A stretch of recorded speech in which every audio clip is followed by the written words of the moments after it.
ओम शांति। 19 दिसंबर की बाबा की मुरली। दीव स्वातंत्र्य दिवस की सबको मुबारक हो। मीठे बच्चे, यह पुरुषोत्तम संगम युग ट्रांसफ़र होने का युग है। अभी तुम्हें कनिष्ठ से उत्तम पुरुष बनना है। प्रश्न: बाप के साथ साथ किन बच्चों की भी महिमा गाई जाती है? उत्तर: बाप के साथ साथ जो टीचर बन बहुतों का कल्याण करने के निमित्त बनते हैं, उनकी महिमा भी गाई जाती है। करण करावनहार बाबा बच्चों से अनेकों का कल्याण कराते हैं, तो बच्चों की भी महिमा हो जाती है। कहते हैं, बाबा फलाने ने हमारे पर दया की, जो हम क्या से क्या बन गए। टीचर बनने बिगर आशीर्वाद मिल नहीं सकती। ओम शांति। रूहानी बाप रूहानी बच्चों से पूछते हैं, समझाते भी हैं, फिर पूछते भी हैं। अब बाप को बच्चों ने जाना है।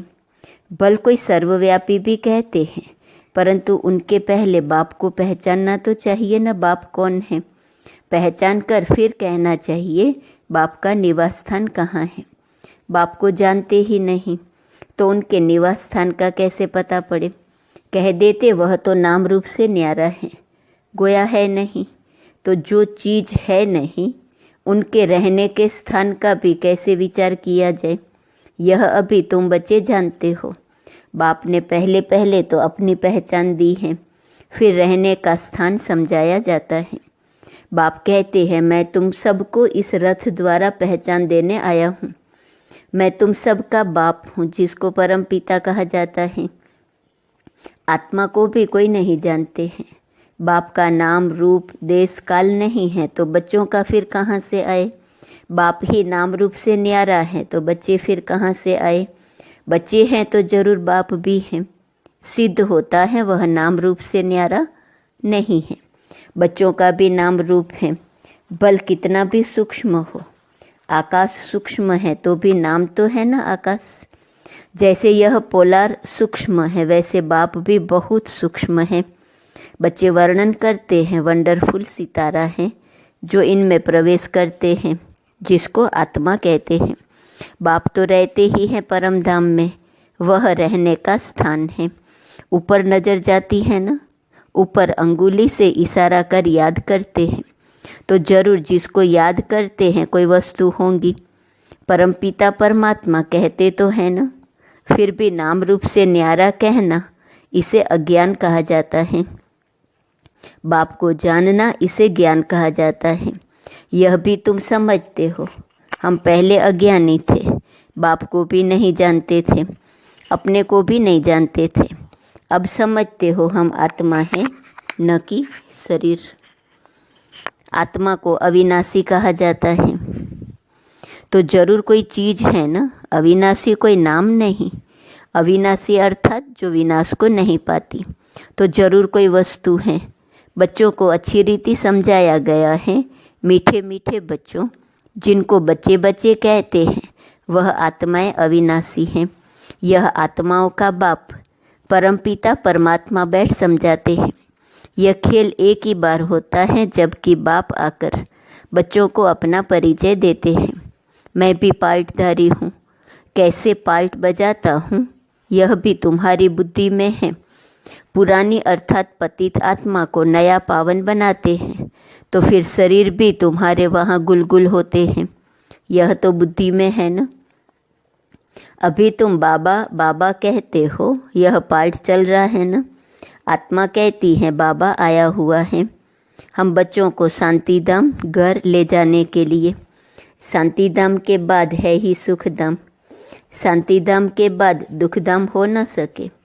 नई दुनिया में सुख ही कहा जाता है। यह देवी देवताएं अगर चैतन्य हो और इनसे कोई पूछे आप कहाँ के रहने वाले हो, तो कहेंगे हम स्वर्ग के रहने वाले हैं।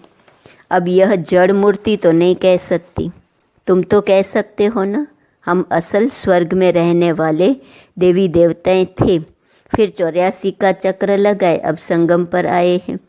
यह ट्रांसफ़र होने का पुरुषोत्तम संगम युग है। बच्चे जानते हैं हम बहुत उत्तम पुरुष बनते हैं। हम हर 5000 वर्ष बाद सतो प्रधान बनते हैं। सतो प्रधान भी नंबरवार कहेंगे। तो यह सारा पार्ट आत्मा को मिला हुआ है। ऐसे नहीं कहेंगे कि मनुष्य को पार्ट मिला हुआ है। अहम आत्मा को पार्ट मिला हुआ है। मैं आत्मा 84 जन्म लेती हूँ। हम आत्मा वारिस हैं। वारिस हमेशा मेल होते हैं, फीमेल नहीं। तो अभी तुम बच्चों को यह पक्का समझना है, हम सब आत्माएं मेल हैं। सबको बेहद के बाप से वर्षा मिलता है। हद के लौकिक बाप से फिर सिर्फ बच्चों को वर्षा मिलना है, बच्ची को नहीं। ऐसे भी नहीं आत्मा सदैव फीमेल बनती है। बाप समझाते हैं तुम आत्मा कभी मेल का कभी फीमेल का शरीर लेती हो। इस समय तुम सब मेल्स हो। सब आत्माओं को एक बाप से वर्षा मिलता है। सब बच्चे ही बच्चे हैं।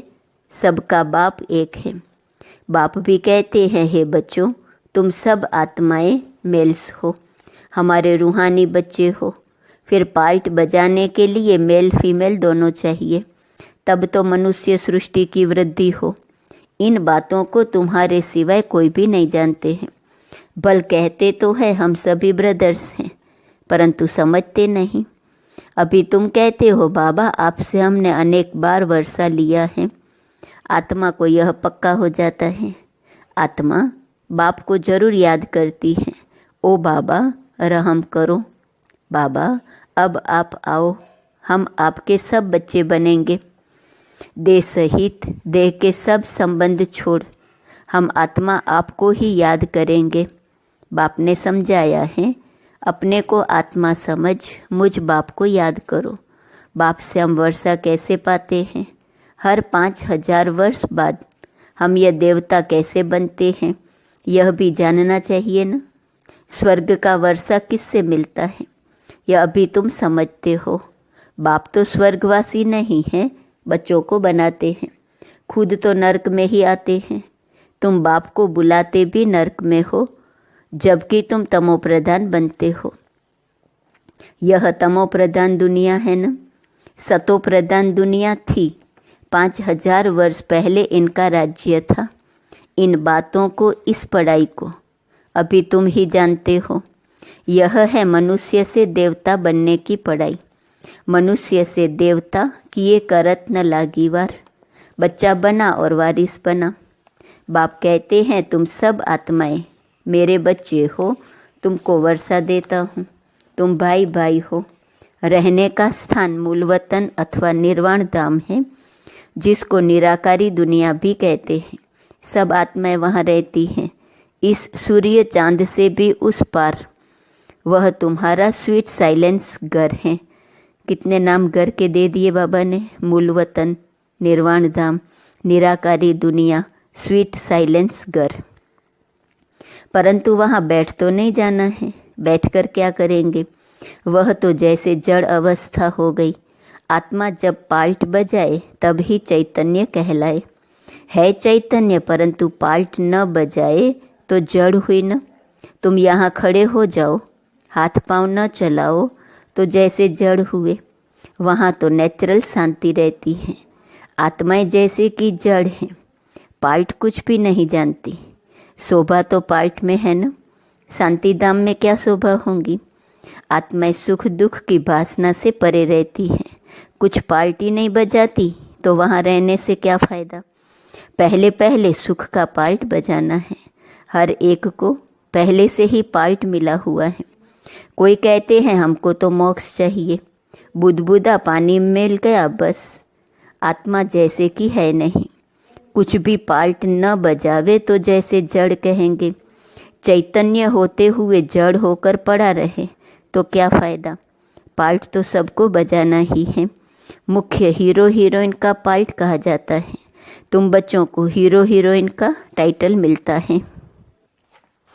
आत्मा यहाँ पाल्ट बजाती है। पहले सुख का राज्य करती हैं, फिर रावण के दुख के राज्य में जाती हैं। अब बाप कहते हैं तुम बच्चे सबको यह पैगाम दो, टीचर बन औरों को समझाओ। जो टीचर नहीं बनते उनका पद कम होगा। टीचर बनने भी कर किसको आशीर्वाद कैसे मिलेंगी? किसको पैसा देंगे तो उनको खुशी होंगी ना। अंदर में समझते हैं बीके हमारे ऊपर बहुत दया करती हैं, जो हमको क्या से क्या बना देती है। यूं तो एक बाप की ही महिमा करते हैं। वाह बाबा, आप इन बच्चों द्वारा हमारा कितना कल्याण करते हो। कोई द्वारा तो होता है ना। बाप करन करावनहार हैं, तुम्हारे द्वारा कराते हैं, तुम्हारा कल्याण होता है तो तुम फिर औरों को कलम लगाते हो। जैसे जैसे जो सर्विस करते हैं उतना पद पाते हैं। राजा बनना है तो प्रजा भी बनानी है। फिर जो अच्छे नंबर में आते हैं वह भी राजा बनते हैं। माला बनती है ना, अपने से पूछना चाहिए हम माला में कौन सा नंबर बनेंगे। नवरत्न मुख्य है ना, बीच में है हीरा बनाने वाला, हीरे को बीच में रखते हैं। माला में ऊपर फूल भी है ना। अंत में तुमको पता पड़ेगा कौन से मुख्य दाने बनते हैं जो डिनाइस्टी में आएंगे। पिछाड़ी में तुमको सब साक्षात्कार होगा जरूर। देखेंगे कैसे यह सब सजाएं खाते हैं। शुरू में दिव्य दृष्टि में तुम सूक्ष्म वतन में देखते थे, यह भी गुप्त है। आत्माएं सजाएं कहाँ खाती हैं, यह भी ड्रामा में पार्ट है। गर्भ जेल में सजाएं मिलती हैं। जेल में धर्मराज को देखते हैं, फिर कहते हैं बाहर निकालो। बीमारियां आदि आती हैं, वह भी कर्म का हिसाब है ना। यह सब समझने की बातें हैं। बाप तो जरूर राइट ही सुनाएंगे ना। अभी तुम राइटियस बनते हो। राइटियस उनको कहा जाता है जो बाप से बहुत ताकत लेते हैं। तुम विश्व के मालिक बनते हो ना, कितनी ताकत रहती है। हंगामे आदि की कोई बात नहीं। ताकत कम है तो कितने हंगामे हो जाते हैं। तुम बच्चों को ताकत मिलती है आधा कल्प के लिए, फिर भी नंबरवार पुरुषार्थ अनुसार एक जैसी ताकत नहीं पा सकते, न एक जैसा पद पा सकते हैं। यह भी पहले से नूंद है। ड्रामा में अनादि नूंद है। कोई पिछाड़ी में आते हैं, एक दो जन्म लिया और शरीर छोड़ा। जैसे दिवाली पर मच्छर होते हैं, रात को जन्म लेते हैं, सुबह को मर जाते हैं। वह तो अनगिनत होते हैं। मनुष्य की तो फिर भी गिनती होती है। पहले पहले जो आत्माएं आती हैं उनकी आयु कितनी बड़ी होती है। तुम बच्चों को खुशी होनी चाहिए, हम बहुत बड़ी आयु वाले बनेंगे। तुम फुल पार्ट बजाते हो, बाप तुमको ही समझाते हैं तुम कैसे फुल पार्ट बजाते हो। पढ़ाई अनुसार ऊपर से आते हो पार्ट बजाने। तुम्हारी यह पढ़ाई है ही नई दुनिया के लिए। बाप कहते हैं अनेक बार तुमको पढ़ाता हूँ। यह पढ़ाई अविनाशी हो जाती है। आधा कल्प तुम प्रारब्ध पाते हो। उस विनाशी पढ़ाई से सुख भी अल्पकाल लिए मिलता है। अभी कोई बैरिस्टर बनता है, फिर कल्प बाद बैरिस्टर बनेगा। यह भी तुम जानते हो, जो भी सबका पार्ट है वही पार्ट कल्प कल्प बजता रहेगा। देवता हो या शूद्र हो, हर एक का पार्ट वही बजता है जो कल्प कल्प बजता है। उनमें कोई फर्क नहीं हो सकता। हर एक अपना पार्ट बजाते रहते हैं। यह सारा बना बनाया खेल है। पूछते हैं पुरुषार्थ बड़ा या प्रारब्ध बड़ी। अब पुरुषार्थ बिगड़ तो प्रारब्ध मिलती नहीं। पुरुषार्थ से प्रारब्ध मिलती है ड्रामा अनुसार, तो सारा बोझ ड्रामा पर आ जाता है। पुरुषार्थ कोई करते हैं, पुरुषार्थ नहीं करते तो प्रारब्ध नहीं मिलती। सारी दुनिया में जो भी एक्ट चलती है सारा बना बनाया ड्रामा है। आत्मा में पहले से ही पार्ट नूंदा हुआ है, आदि से अंत तक। जैसे तुम्हारी आत्मा में 84 का पार्ट है। हीरा भी बनती है तो कौड़ी जैसा भी बनती है। यह सब बातें तुम अभी सुनते हो। स्कूल में अगर कोई नापास हो पड़ता है तो कहेंगे यह बुद्धिहीन है, धारणा नहीं होती। इसको कहा जाता है वैरायटी जाड़, वैरायटी फीचर्स। यह वैरायटी जाड़ का नॉलेज बाप ही समझाते हैं, कल्प वृक्ष पर भी समझाते हैं। वड़ के जाड़ का मिसाल भी इस पर है। उनकी शाखाएं बहुत फैलती हैं। बच्चे समझते हैं हमारी आत्मा अविनाशी है, शरीर तो विनाश हो जाएगा। आत्मा ही धारण करती है। आत्मा 84 जन्म लेती है, शरीर तो बदलते जाते हैं। आत्मा वही है। आत्मा ही भिन्न भिन्न शरीर लेकर पार्ट बजाती है। यह नई बात है ना। तुम बच्चों को भी अभी यह समझ मिली है। कल्प पहले भी ऐसे समझा था। बाप आते भी हैं भारत में, तुम सबको पैगाम देते रहते हो। कोई भी ऐसा नहीं रहेगा जिसको पैगाम न मिले। पैगाम सुनना सभी का हक है। फिर बाप से वर्षा भी लेंगे, कुछ तो सुनेंगे ना, फिर भी बाप के बच्चे हैं ना। बाप समझाते हैं, मैं तुम आत्माओं का बाप हूँ। मेरे द्वारा इस रचना के आदि मध्य अंत को जानने से तुम यह पद पाते हो। बाकी सब मुक्ति में चले जाते हैं। बाप तो सबकी सदगति करते हैं। गाते हैं, ओहो बाबा तेरी लीला। क्या लीला, कैसी लीला? यह पुरानी दुनिया को बदलने की लीला है। मालूम होना चाहिए ना, मनुष्य ही जानेंगे ना। बाप तुम बच्चों को ही आकर सब बातें समझाते हैं। बाप नॉलेजफुल हैं, तुमको भी नॉलेजफुल बनाते हैं। नंबर वार तुम बनते हो। स्कॉलरशिप लेने वाले नॉलेजफुल कहलाएंगे। अच्छा, मीठे मीठे सिकिलदे बच्चों प्रति माता पिता बाप दादा का याद, प्यार और गुड मॉर्निंग। रूहानी बाप की रूहानी बच्चों को नमस्ते। रूहानी बच्चों की रूहानी बाप को नमस्ते नमस्ते नमस्ते। धारणा के लिए मुख्य सार, पहली पॉइंट, सदा इसी स्मृति में रहना है कि हम आत्मा मेल हैं। हमें बाप से पूरा वर्षा लेना है। मनुष्य से देवता बनने की पढ़ाई पढ़नी और पढ़ानी है। दूसरी पॉइंट, सारी दुनिया में जो भी एक्ट चलती है यह सब बना बनाया ड्रामा है। इसमें पुरुषार्थ और प्रारब्ध दोनों की नोंद है। पुरुषार्थ के बिना प्रारब्ध नहीं मिल सकती। इस बात को अच्छी तरह समझना है। वरदान, कोई भी सेवा सच्चे मन से व लगन से करने वाले सच्चे रूहानी सेवाधारी भव। सच्चे मन से व लगन से सेवा करो।